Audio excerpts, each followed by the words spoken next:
Next steps after a diagnosis. So say you've gotten the diagnosis, say you got the full court press, you know you have, or your person has Alzheimer's biomarkers, say they have mild cognitive impairment or dementia. I'd say mindset work is the most important thing that I've come to, because it can be demoralizing and dehumanizing for everyone involved because of the way we view these diseases.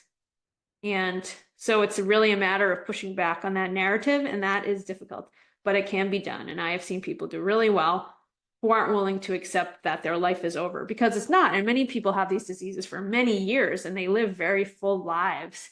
And so it's important not to jump to the end and feel like you're already there. Avoid isolating. Because of the stigma and some shame, sometimes people or family members keep this really hush hush, but at the end of the day, that often leads to them not getting the support and services and connection that could be really helpful if they were open about what was going on.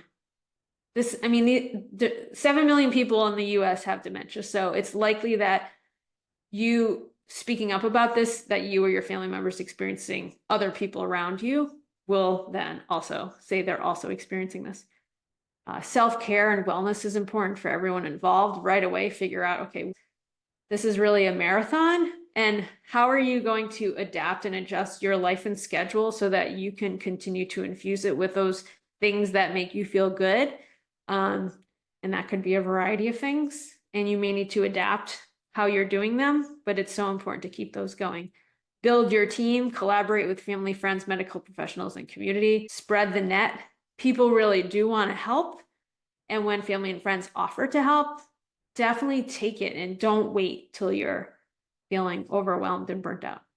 Open communication with loved ones is huge. And from what I've seen, the families that can be more open and honest and transparent with each other about what's going on, the good and the bad, they do better ultimately. And then advocacy.